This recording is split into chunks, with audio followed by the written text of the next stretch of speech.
Part of the Geek Show podcast network. We are that corner of the Geek Show that likes to deal with the good, the bad, and the psychedelic of movies, either starring, about, or by pop stars. No, the podcast covers a broad range of musical and cinematic genres, from country and western to hip-hop, from documentaries to science fiction.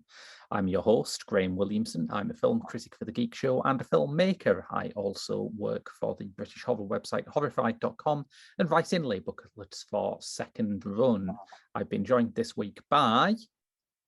I'm Joe. I am part of the Geek Show. I run the Dreaming Machine animation podcast, and I'm a film music aficionado fanatic. So yeah, I'm excited to be here.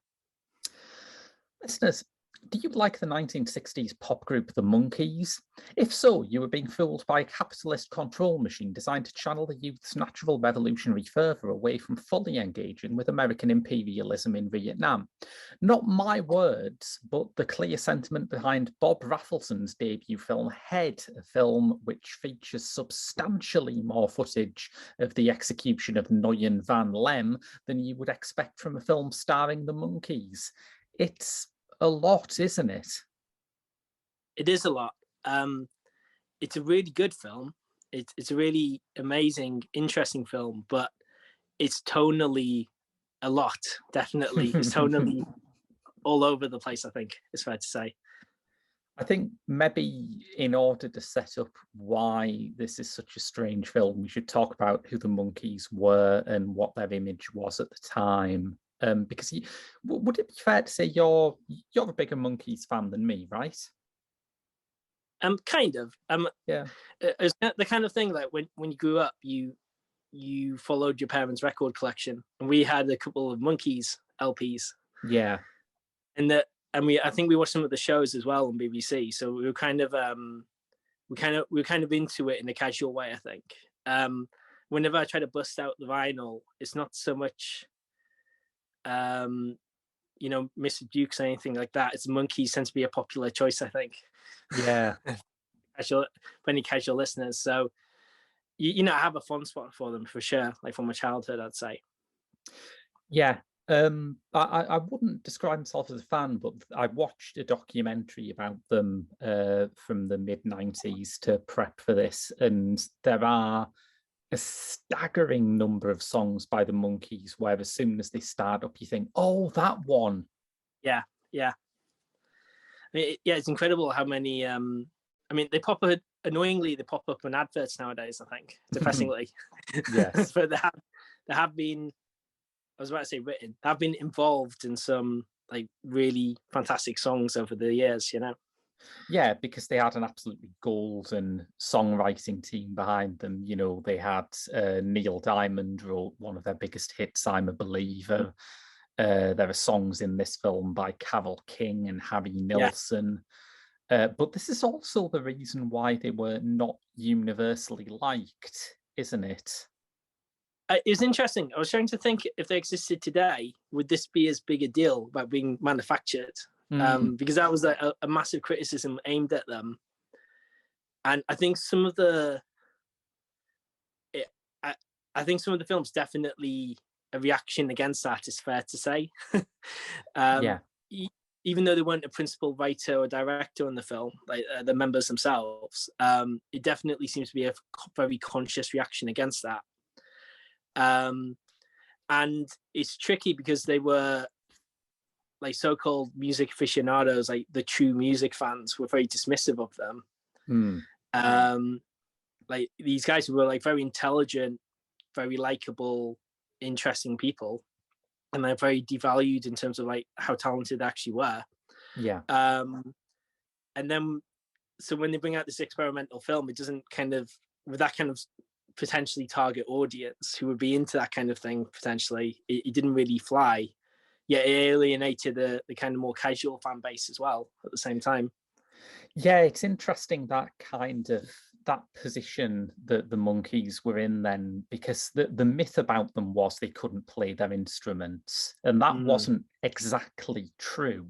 I mean, some of them, Mike Nesmith, for example, who died at the end of last year, as we record this, in fact, Mike Nesmith was hired and was a songwriter. He was hired like on the basis of his musical work. It's just that wasn't the focus of what the band were going to be. They were going to be a vehicle for other people's songs. And in other musical genres, that's not a problem. You know, no one cares that the Four Tops or the Supremes had songwriters for all their songs. But by 1968, rock and roll had started to fetishize that idea of the singer-songwriter and of musicianship, which is the first challenge with that is you have to pronounce it, I think. And then if you can pronounce it, it goes on to, you know, can you play your instruments? But that was the attitude that I think, as you say, the Monkees are trying to dispel with Head. Yeah. And I think we'll get into the film, won't we? But I think maybe the weaker moments when they try to do that too much, like in the film. And the best moments are when they keep their humor but throwing that cynicism, like, it within their like normal character and likability. And that's probably the most effective bits of the movie for me. The thing that kept coming to mind is that, like, for all, this is obviously an attempt to make the Monkees' image a bit edgier and a bit more congruent with the kind of more radical, politicized, experimental art that was coming out of the hippie movement. The thing that ultimately secured the Monkees' legacy wasn't the fact that they did this. It was the fact that all of those sort of cheesy manufactured pop songs that all of the hippies were scorning were actually really great. Absolutely fantastic songs. That's what does it. Nobody who listens to The Last Train to Clarksville now cares about who wrote it unless they know it as a sort of trivia point. It's just a great song. Yeah, Daydream Believer, Stepping Stone. There's so many fantastic songs. Great. Yeah, that's fantastic, isn't it? And even some great songs like in the later period where they were creatively more involved too. So I think like Head, we should say Head is a fantastic soundtrack. Yes, that's what surprised me the most when revisiting the film for this podcast was how good the soundtrack was.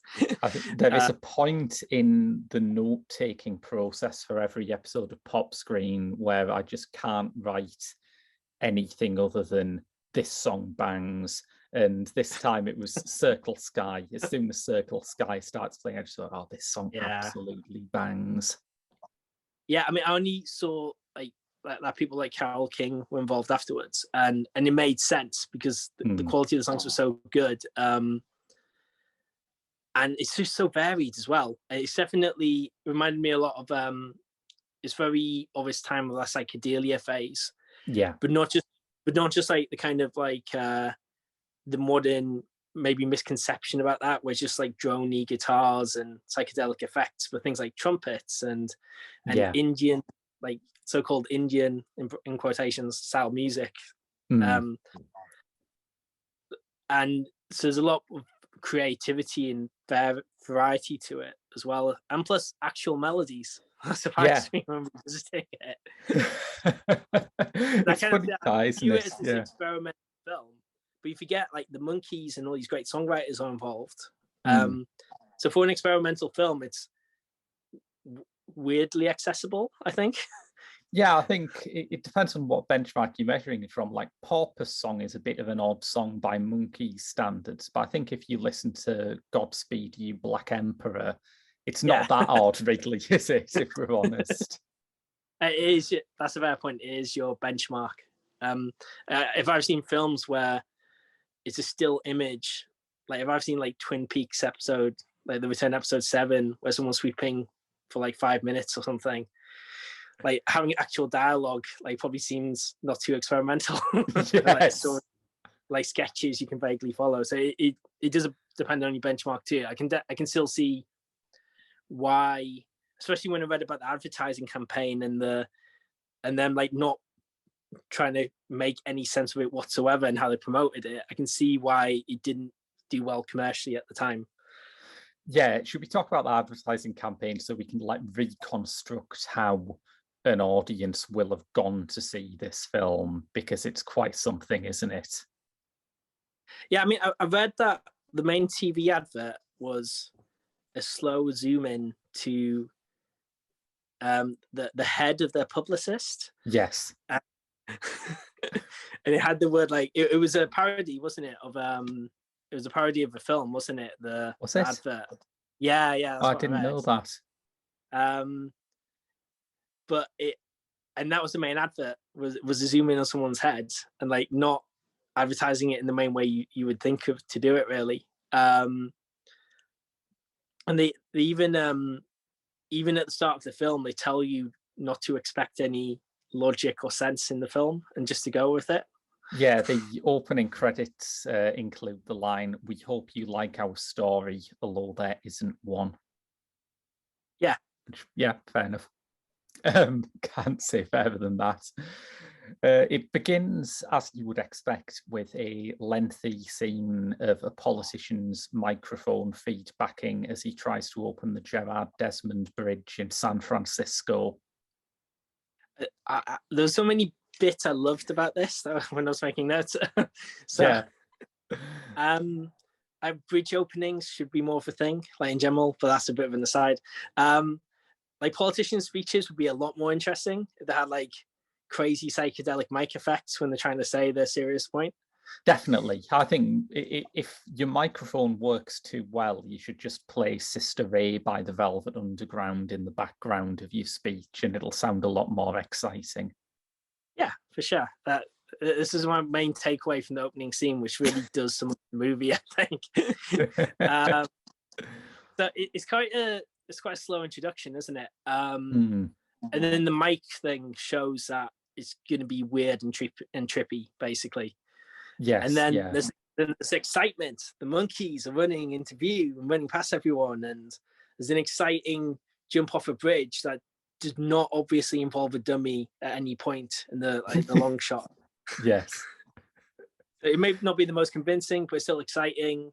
They do this a lot during the film where they have like they cut to like a super fast camera moving really fast for the and then they cut back to a normal shot and it's just a lot of energy, emotion, kind of like you get in the TV show, I guess. Well, yeah, that's the thing, because we've mentioned the TV show briefly. That was the project that they were assembled for, and Mickey Dolenz, their drummer, said that this was a bit like Leonard Nimoy turning into an actual Vulcan. You know, they were hired to play this fake band on TV, and they ended up being an actual, like, internationally successful band. But it's been many, many years since I watched the show. Like you, I watched it as a child. It used to get rerun on, I think, like daytime Channel 4 every now and then.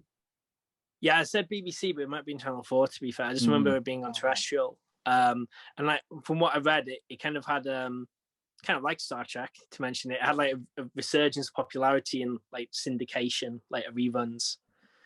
And the band have gotten over some of the wounds over like what went down.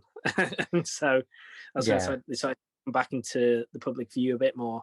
But I rewatched a couple of episodes like on YouTube, like just in anticipation. And it's obviously a lot more formal and more of a standard sitcom, but it does have like the crazy, like exciting cameras and movement and cutaways and things like that, you know. And it's definitely got a surreal like energy to it, I think.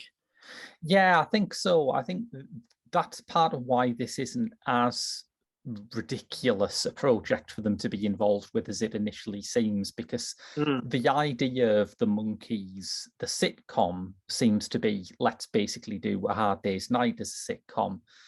And I suppose that's how quickly A Hard Day's Night bedded into popular culture and became a familiar object, because when Richard Lester was making that, he was using quite a lot of ideas from avant-garde and continental cinema. He was like talking about Louis Malle, films like Zazie at the Metro, things like that. Mm. But by the late 60s, this was the sort of thing that you could just put in a sitcom and people would understand it. It's just, it's antic, it's funny, it's a bit sort of Python-esque without some of the more alienating bits of Monty Python, that sort of thing. Yeah, a bit slapstick as well. Yeah. Yeah, definitely. So yeah, I think that's a fair point. That the context of watching it then versus now, like, was particularly important for this film, I think. Yeah, definitely. Yeah. So Mickey Dolenz jumps off the Gerard Desmond Bridge. I like mentioning this because I found out it was a real bridge and it really was opened in 68, meaning that could be the real opening ceremony. Maybe they advertised it as bridge opening and monkey attempted suicide tonight. It's a very high drop. So like, folks at home, it's definitely like for show in the film. Like, there's no way you could. There's not something to do. But yeah, so yeah, that's how. So it's already an interesting start, and it transitions into like a gorgeous, albeit slightly druggy by their standards, sounding song. And yeah, it just, I think like what it shows you is it sounds pretentious, but it luxuriates in the songs. It does like the full song.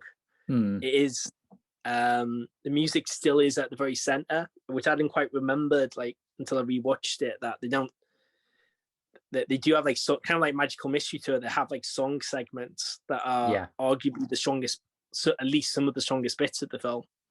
Yeah. No, I absolutely agree. It's kind of like a trippy music video, really, at this point.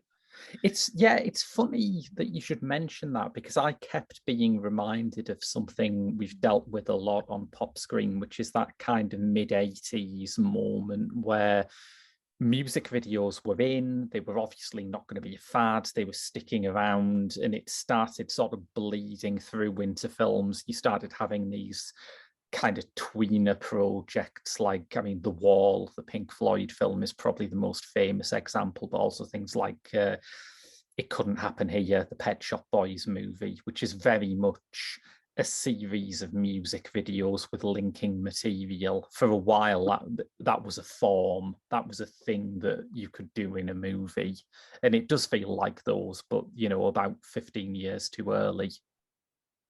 Yeah, and I mean that's still a thing, isn't it? But it tends to be more of a big statement.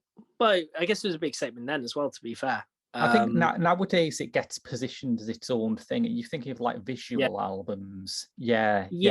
I mean, well, Beyonce, Frank Ocean, Janelle Monáe. Yeah, Janelle Monáe. Like Tove Lo, did Lady Gaga do one recently? I don't know, but like in general, yeah. But yeah, so as you say, they tend to be positioned as their own like big statement thing.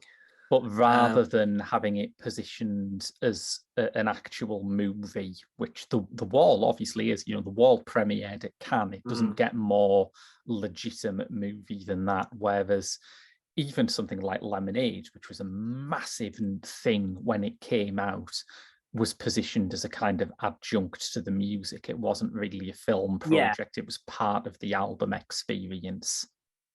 Yeah, that's a fair point, actually. I mean, there's maybe the odd exception, like Daft Punk did a couple of interesting films, like one which has no music whatsoever, I think, or like isn't, and another one which accompanied Discovery, but what became a proper film in cinemas. But they're like the exception, I think, for sure. Listeners, if you're curious to hear more about these Daft Punk projects, there may be episodes later on in the year in which we dig into those. But yes, them. Yeah, for sure. I mean, watching it, like just talking what we're talking about, it did make me. I mean, I wasn't alive, but it makes me weirdly nostalgic for. I don't know. I quite like just with music and film in general, like having like big, exciting event things. Like, so your favorite band going out and doing a goddamn movie like on its own merits, and being in cinemas and being a big thing. You know, I think that kind of thing's fun. Absolutely. It doesn't lead to good commercial returns, as many people have shown, but but you know, I think when you watch it, when I think Head has a lot of retrospective acclaim, and so I think people can like maybe long for like that kind of event movie to happen, I think. No, absolutely. I mean, my feelings about pop movies can be gauged by the fact that I've spent a year doing a podcast about them. I absolutely think they're really fascinating, and this is more fascinating than most because it has such a complex set of feelings about what the band it's about mean and what their worth is that you don't normally get in, you know, the standard kind of pop movie is something like, and I'm not aiming this directly at the versions of this actual story, but the standard pop movie is something like A Star is Born. And the point of A Star is Born is that you're meant to recognize that the pop star at the center of it is great. If you start questioning whether or not they're great, the whole thing just falls apart. And that's obviously not the case with Head. I mean, coming out of it, I remember thinking, I clearly like the Monkees far more than the Monkees like the Monkees. Yeah, was it Peter saying "I'm a dummy" over and over again? Yeah, yes. It's almost the opposite, as you say. Yeah, and it kind of it doesn't like shy away from their conflict about it. Like, so they could like go super commercial and just stick with the TV show kind of stick. They could go the opposite end and just go totally experimental, and they kind of do this weird like in between thing, I think. Yeah. Because in terms of the ambivalence over the Monkees' music and their image, you have that opening chant, which is like, you know, it's like the theme tune to the Monkees. It's like "Hey Hey We're the Monkees," but if it was done by the Last Poets or someone like that, just this sort of rhythmic, tuneless chant that was co-written, as indeed was the film, by Jack Nicholson. Yeah, which I had to read several times until I believed it. That's the thing. You think it's a common enough name? It's got to be another one. It can't be that Jack Nicholson. Just part of the weird, fascinating history of this movie. Because this was produced by BBS, as was the sitcom, which was a production company run by Bert Schneider and this film's director, Bob Rafelson. And here's the weird thing. So the movie reflects the Monkees at that time, and I mean, it seems to, at least from everything we know about it. Yeah, it was Rafelson and Nicholson who were like kind of helming it. So like, it's interesting how these external, like, there were outside people being the main writer, director, producers. It conveyed so well like how the Monkees themselves like must have been feeling. Yeah.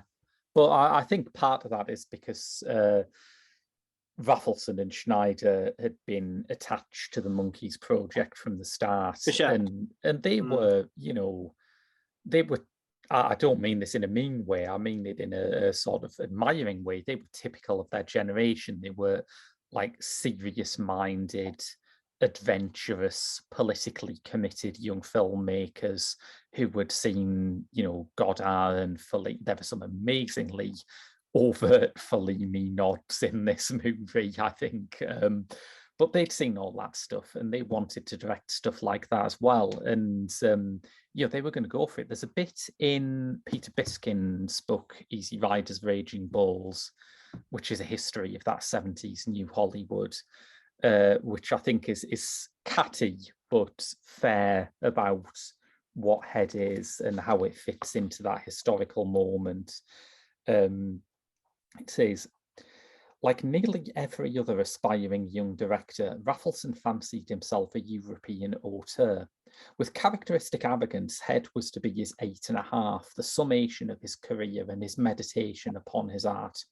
Unlike Fellini, however, there was nothing to sum up because it was his first feature. I mean, if you take out the bitchiness from that, which is very Peter Biskind, that's fair, isn't it? It's a overwhelmingly overambitious movie, but it's at least stealing from the right stuff. Yeah, I think that's fair to say, and it does have like an amateurish like vibe at times, I think. Which, if you're on its wavelength, that's the charm. It is. But it's stylishly done and with a bit more. I mentioned Magical Mystery Tour before as a big Beatles nuts, and that's an obvious point of comparison for the Monkees. Like there's a lot more control and and style with the way they film it, basically, like at a basic level, like, and how they film it and cut it. I think it seems, even though it's amateurish, it's still got it's got a lot of charm going for it, and like just about enough professionalism, like make it all just about hang together, I think, and to pull off some of the cooler effects in the movie. And that's, you have to ascribe that to Rafelson, because he did, for all this is kind of a bizarre way to start off your career, he did become a quote-unquote proper director. His next film after this is 5 Easy Pieces, which for a lot of people is their favourite film of that whole 70s New Hollywood era. He was very much attached to Jack Nicholson as his career went on, and most of his career peaks came when he reteamed with Jack Nicholson. But you know what, if you're going to be joined at the hip to one movie star, it might as well be Jack Nicholson, right? Yeah, it's way worse, aren't there? Yeah. It's way worse roads you could go down. Random aside, I swear I read that the girl who kisses each of the Monkees was Jack Nicholson's then girlfriend. Right. I was trying to find out who that was, because there are some very, like, for all it's not a film that has like many sort of dimensional women's parts, and that's another way in which it's sadly typical for it either. There are some interesting women in here, and I was like digging around to try and find out who that woman is, and I couldn't find out. I don't have an official source for that. I just read that on like an internet forum discussing the film, but I think it was real commitment to the film if you're willing to do that. But yeah, I think it's got this anarchic, cynical like quality to it, I think. And it's thrilling to watch as a film, and I feel it's become a cliche now because he's such a big star, but Jack Nicholson's like manic energy, you can imagine him, you can imagine his enthusiasm and spirit coming through and driving a lot of that, I think. I feel like you've just come up with the most roundabout way of saying cocaine, but yes, it's right. I think you can absolutely detect Jack Nicholson's spirit in it. Yes, because there's a lot of interesting kind of countercultural cameos in this. Nicholson himself does turn up in a fourth wall break moment. There's also a little appearance from Dennis Hopper, who I was delighted to learn was actually filming Easy Rider when this film was in production. So that costume that he walks in wearing, which I'd watched and thought, that's a cute in-joke. Not in-joke at all. That's the actual costume he wore in Easy Rider, because he actually had just walked off the set. That's brilliant. Yeah. And there's Frank Zappa obviously as well. I mean, that's a more obvious cameo, but oh man, I love the Frank Zappa cameo. Frank Zappa and his talking cow. Yeah, make a sitcom out of that. He's like he's just a cool kid, isn't he, Frank Zappa? Like that's a fact. I watched the Frank Zappa episode and talking about like the humor and style he has. But yeah, like he's just so cool. That's the only thing I took away from his appearance. And then the cow talked. It's like, okay, that's the thing. Zappa is credited. I think one of the reasons why I have trouble like finding out who that woman was the very few of the characters are named, and you just have to hope that like they end up being called something like the Jumper of the Sheikh or something else that gives you some sort of hint as to who they were when the end credits roll. Frank Zappa is listed in the end credits as the critic because he has this fabulously delivered sort of sarcastic monologue about how the Monkees' music needs to be better because the youth of America depend on them to show them the way. It's very Frank Zappa, I think. That's great. That's one of my favorite moments from the film, I think. Yeah, it's just delightful. It's got a lot of it's kind of so the tonal mixing like sometimes doesn't work for me. So when there's that girl on top of the building like looking to jump, like that's just like very dark and like sad, I found. But some of the tonal mixing, like this weirdly serious message about the youth of America, but it's kind of funny at the same time. Or even like when fairly early on in the movie, they're fighting in the trenches as part of this war, and like it has some horrific like war footage from Vietnam, as you say, like very live, like current issue at the time, of course. But then just like when they're running away, and I think it was Peter. I think it cuts back to him, and it's like the cover of Life magazine, like really quickly. It cuts back, like, very funny and quick, and then when there's an NFL, like American football player, in one of the trenches that I have to get past, it's kind of like sometimes that tonal inconsistency works, but if you're going to do that through the film, then it's more of a gamble, I think, like what and subjective, like what does and doesn't work for each person potentially. Yeah, I think so. I think the movie kind of lost me a bit in the middle when I felt like it was sort of crossing the line between being chaotic in a good way and actually just kind of aimless. I think it was around the time of that boxing skit, which is a parody of a Clifford Odets play, which, you know, fair play for getting such an obscure reference into the multiplexes, but it was really boring. I thought it was definitely the least successful element of it. Yeah, that's my only comment. Yeah, basically, I think the Davy Jones number in the middle picks things up a bit. I mean, that's great, but like it was getting a bit aimless, like towards then. I think there's some very odd numbers in the middle, some very distinctive numbers. The Davy Jones one is Daddy's song, isn't it? Yeah. That's bizarre. I mean, that is such an odd number. When it started, I thought this is like, in relative terms to the movie, this is kind of naff. Like the title, the what he's wearing, the delivery of it, and then he totally won me over by about halfway through the song. Just their commitment to it, the flourishes and the production of it, and just for a very simple technique of just cutting between him like two different color schemes but doing the same routine, and then just great, really going for that, my god, like cutting like super fast between them, and the fact that it doesn't perfectly line up between cuts, it's fine, it's okay. It's like it just about works. And I think the problem with the boxing scene is it's tedious, and also it kind of crosses a line where it's just so bruised and it's just kind of horrible. I mean, it's kind of funny how in the crowd the other band members keep repeating the same lines like over and over again to like no effect. But even then, like it's so subjective. I think it'll be interesting. I think it's a good movie for everyone to see because everyone will get something different from it.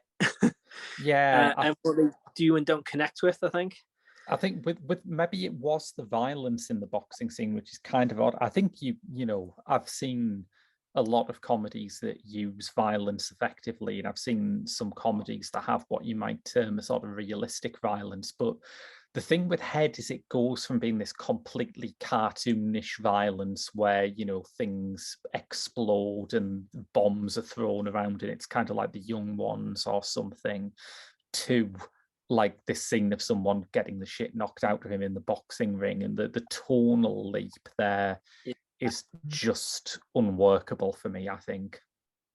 Yeah.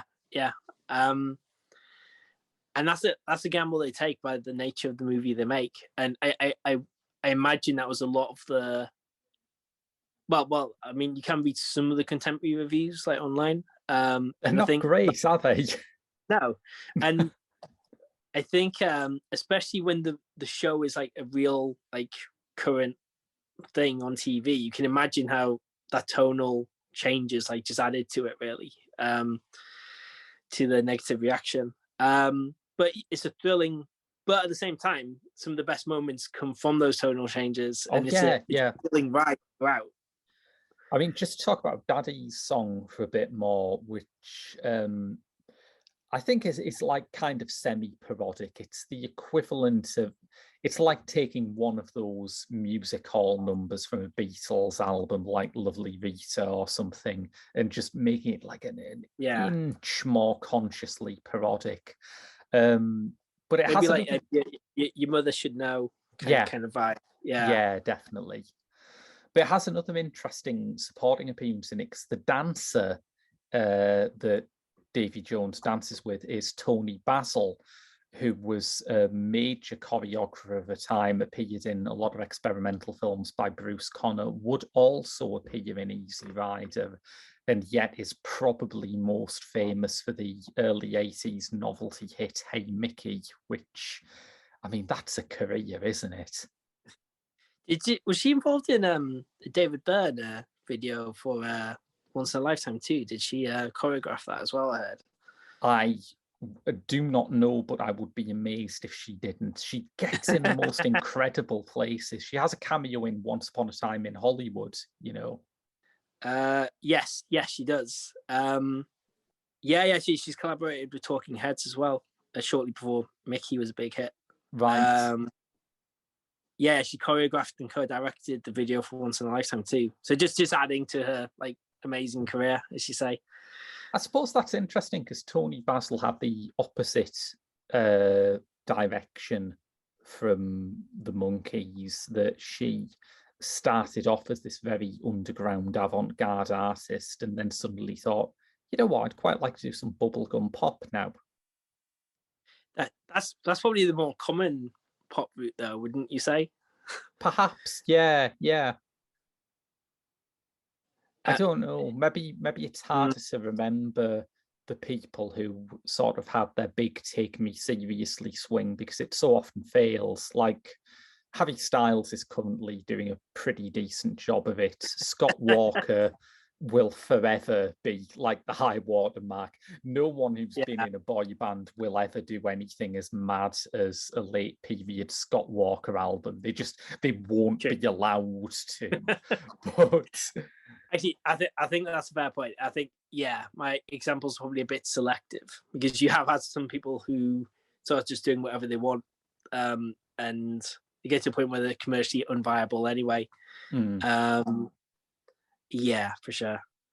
But yeah, you're right. It's different from the Monkees. But it's amazing, like how many. I mean, maybe it was. I don't know if this is a stereotype about the '60s and like, but I imagine all these like creative types moving against each other, people who they may not have realized were going to become big stars or career paths. It's amazing they're all like there working on these, working on the music, film, and completely, because looked at through one lens, this is a cash-in movie project for a manufactured band who'd probably hit their career peak.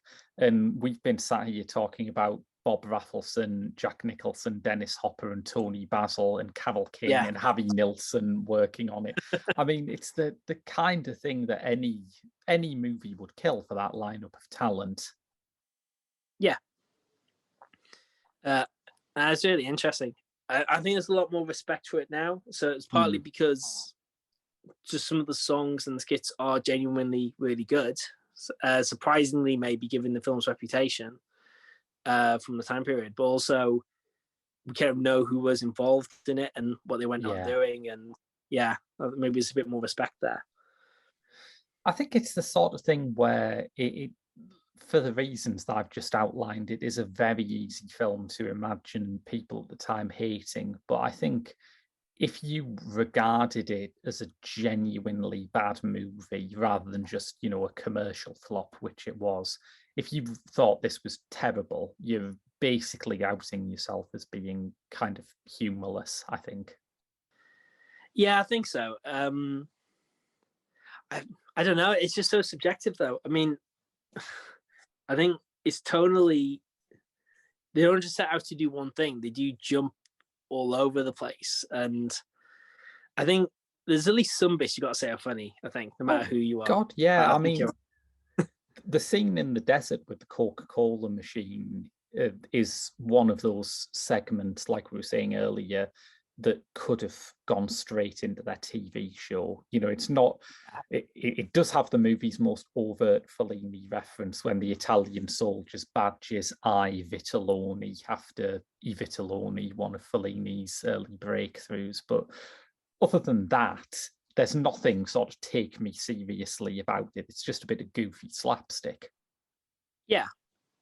And it's fun. It's funny. It's great. But it is strange at the same time. I mean, isn't that a bit like when the so-called Indian wise person, that cliche comes in, the guru, and they're in a sauna at the same time, and then they just quite calmly exit the sauna at the end. Yes, just adds to the mysticism. Yeah, I mean, it's very easy to sort of criticize the kind of Orientalist version of India as a land of wise sages that appears over and over again in Western pop culture from the 60s. But I will say this, that Indian guru scene is funnier than the comedy Indian guru in the last series of Doctor Who. Yes.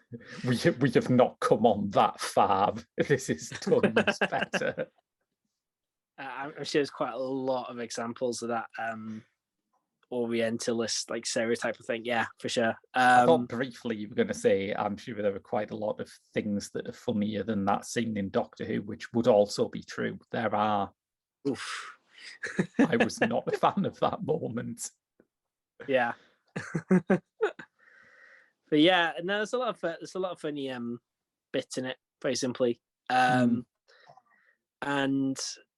it's, I mean, there's some really quite dark and scary bits that we should also talk about too. I mean, we've obviously mentioned the war footage and the use of that. I think just simple things like when they're performing for the screaming crowd, the hysterical crowd, which is funny, but then they use the female scream as this terrifying thing, this scary moment. Well, they introduce that, don't they, after they've repeated that that execution footage that I mentioned, that very famous footage where even if you don't know the provenance, you've seen the photo of the man, the Viet Cong member being shot in the street during the Vietnam War. And that cuts to a woman screaming, which is revealed to be a woman screaming at the Monkees concert, making that link once again between, the Monkees being a thing that distracts people from what's really going on in the world.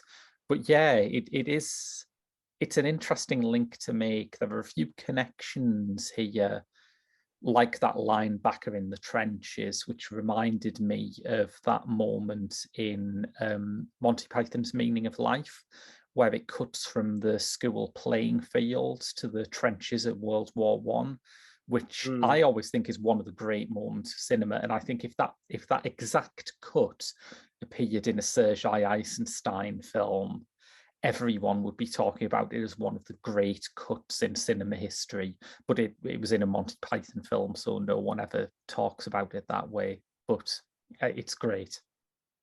Yeah, the Monty Python film everyone forgets about. Doesn't forget about. Yeah.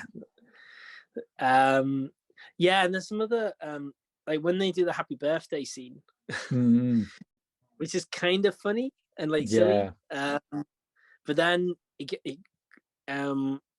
it takes on this sinister edge with them manically like laughing. Yeah. And that Yeah. old gentleman is like slowly approaching them and can't talk properly as he's doing it. And it's just like they switch up the dark elements like pretty suddenly. And so it's kind of creepy at the same time. Definitely, yeah.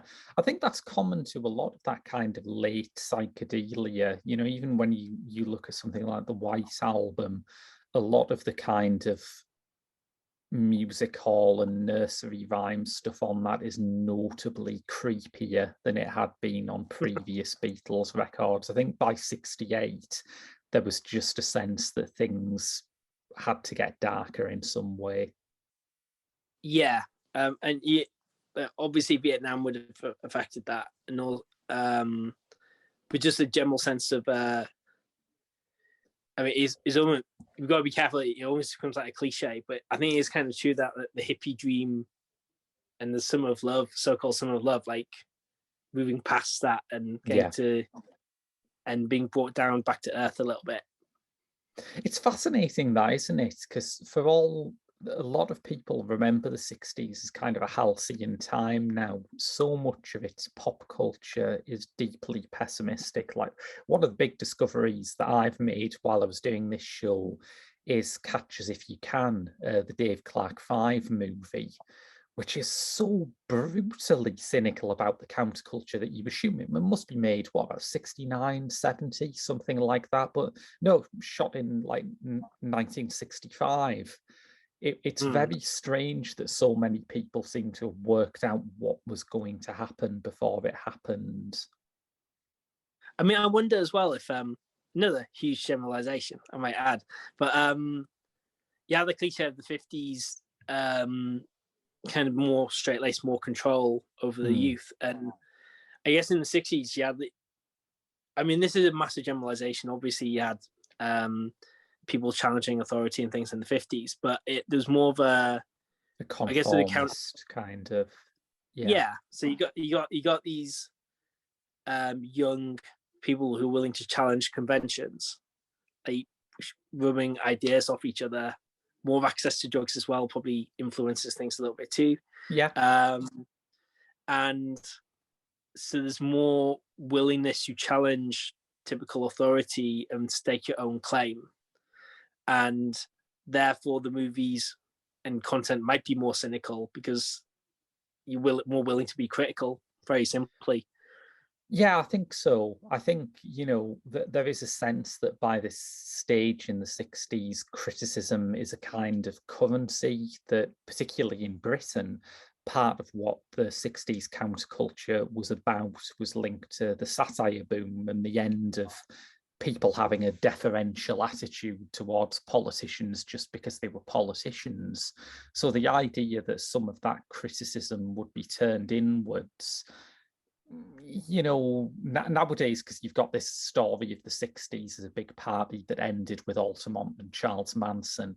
Nowadays, you sort of interpret it as a portent of doom, but it's not really. It's just like healthy self-criticism. Somebody who has the keys to a pop culture juggernaut like the Monkees should be self-critical, because the alternative is that they become Simon Cowell. Yeah. I mean, I was thinking of this in the more modern day as well about there's kind of so I think if the Monkees happened today, they'd probably be more self-assured and have more self-confidence and be less down on themselves about being a so-called manufactured band. And the public, there's so much like cynicism and understanding of like how reality TV works, how record companies work, how bands are put together. I think to an extent it would be less of a big deal, like honestly. So I just find it interesting. So that's a good thing in a way that a performer can just be a performer, and you can respect them for that, or you don't have to have total authenticity, which is often like BS anyway, which is like totally, you can't like totally hold yourself absolutely. to in every aspect of your life. But at the same time, that allows people like Simon Cowell to flourish, really. Yeah. And to run rampant and to dominate the culture as well at the same time. It's funny, isn't it? Because when you were saying that, it suddenly struck me that the nearest thing we've had to the Monkees, like this century even, would be that wave of Disney Channel stars of the 2000s and 2010s.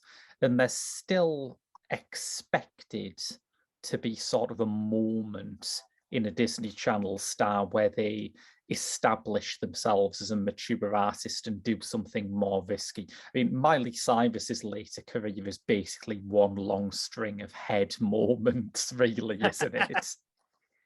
Well, she did that album with the Flaming Lips. That is, yeah, absolutely. She did that.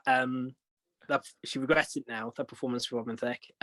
Like all kinds of stuff for sure. I mean, like I even own music by some of these people. Like I own like Miley Cyrus, Hayley Kiyoko. Is that you see, Kiyoko, I always forget that she started off on Disney because she has absolutely escaped that, hasn't she, in a way that very few of the rest have.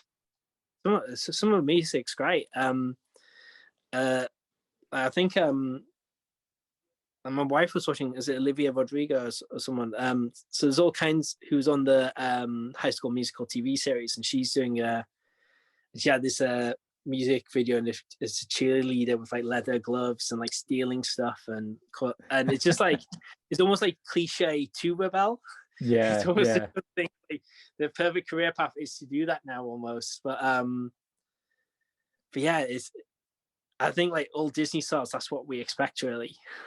It's funny. It'd be weird if they didn't do that. In some ways, it's like it's gone back to the dichotomy in the 60s where, you know, on one side, people were very angry that the Monkees didn't write their own songs. But on the other hand, even like a certified genius like Marvin Gaye had to really fight Motown to let him write his own songs. And there is still that split today. Like, so you look at someone who's come up from a kind of bedroom pop, alt pop kind of SoundCloud world, someone like Clairo or Billie Eilish is another example. When it was found out that Billie Eilish's parents have some of the most hilariously minor entertainment industry connections in like the sort of thing that a character in a Christopher Guest movie would boast about. And everyone was like, oh, she's an industry plant. I always knew it. But Olivia Rodrigo, you know, you'd think if it would hit anyone, it would hit the girl who does sort of angsty pop punk songs and used to be on the Disney Channel. But it doesn't, because she is kind of upfront about that. I think it's kind of the pretense that people are bothered by more than actually being manufactured. That's a very fair point, actually. And you mentioned Motown. I mean, they have been like controlling like record companies and forces throughout. So when I talked about Simon Cowell, actually, this has always happened. It's just like taking different forms. I mean, the thing about Motown is they were a really exploitative operation in a lot of ways who refused to let some of their talent really shine. But they made great records and Simon Cowell didn't. And that's it. That's all. That's the only thing that matters. You don't think Simon Cowell made great music? See, what I wanted to do was end that with a better gag and say, you know, Motown made I Heard It Through the Grapevine and Simon Cowell made, and then I just thought, fuck, what did Simon Cowell make? What were the songs that he actually had a hand in? And I can't remember any of them. I cannot remember a single one. I think he like Psycho, the record label, like were forcing like the X Factor winners to like not do anything for years. Yeah. So like you remember the big cover they do, and then it takes a while for them to actually release proper music. I mean, Little Mix, like obviously, well, they broke away from Psycho, didn't they? They did, yeah. I guess when X Factor was at its peak, it does have that kind of mean logic to it, where it's like, all right, kid, you've done your Christmas #1, but we need you to shut up because next year we need our next Christmas #1 to sell. Yeah. It's not really a record label in that way, is it? It's not about building a stable of talent. I think you're right in what you said, though. Yeah, for sure. I think that pretense and the disingenuousness, like, and not seeming honest. I think that's true. So, like, now we know more about the kind of how these things are put together, and we understand it is okay to just be a performer and be respected for that. And it is okay to discuss things with your record label and work things out together with them. Yeah. And that doesn't make them necessarily evil. Or some of the record labels actually have people who are really into music and are actually good forces. That it's more other elements like we're more bothered about, for sure. But it's interesting though, because the Monkees, I think part of the issue with the Monkees was they were denied, they wanted more control and they were denied it. Yeah. And Head was like around the time of Head, they fell out with that like amazing like songwriting, the kind of regular songwriting team behind them. And so it all kind of came. So Head's I really enjoyed rewatching it, but it's kind of bittersweet at the same time because I know it was kind of like things would slowly come crashing down. Yeah, perhaps it's the miracle of late period Monkees is that the records are good, despite the fact that, you know, it should be one of the biggest pop star cautionary tales of all time, shouldn't it? The boy band who got so big for their own boots that they looked at their songwriting team of Carole King, Neil Diamond, and Harry Nilsson and went, yeah, I don't know, guys. You know, the drummer's got this song that he likes. That should have been the train wreck to end all train wrecks, and it wasn't. Fair point. Yeah, but it wasn't even like they wanted to do more of the music on the recordings, like for the show, and that they had a battle for that kind of thing. So I have sympathy because they were trying to be involved. I mean, although sometimes it can become like an ego thing, and the new songs, but their songs are like really good. I think kind of them being engaged with it, but mixed with these great songwriters was a perfect formula. But it's just a shame that it just happened, that perfect sweet spot happened so briefly, and then things kind of fell apart, sadly. Like a lot of great bands from around that period.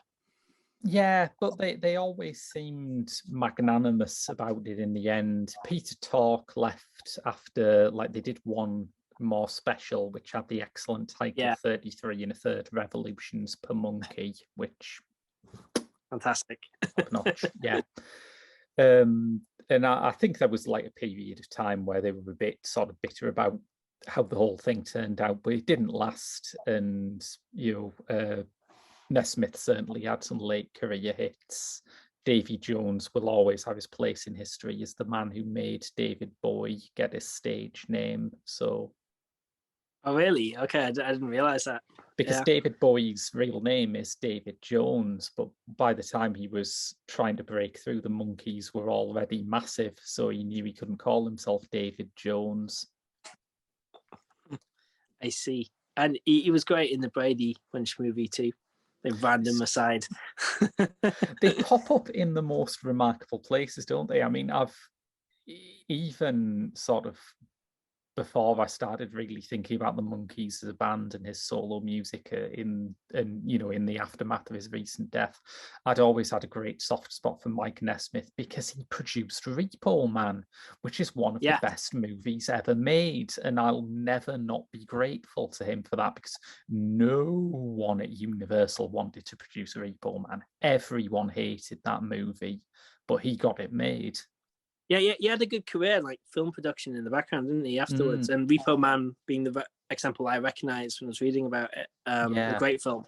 Yeah. So, any closing thoughts on the Monkees or Head before we wrap up? It's good. It held good. up. Yeah. The first time I saw it, I thought, oh, this is good. It's not bad. It's good. It's not just a cult curio. It's enjoyable as a movie. And it's and then rewatching it, reading up on it for this podcast, it's still good. It wasn't like, now I've set a benchmark of it not being bad. It's still kept to that quality. I think it's kind of it's just good that these things have been kept and exist, so later generations can enjoy them more and appreciate them for what they are. Yeah. I think it is a lot of fun going through, as much fun as it is to go through the list of 1001 movies to watch before you die, or the AFI top 100 or something. There is something very, very rewarding about going through the weirdo curios of a previous era and thinking, wow, people got studio money to make that. Yeah. It's very enjoyable and the soundtrack's great. And so it's just nice that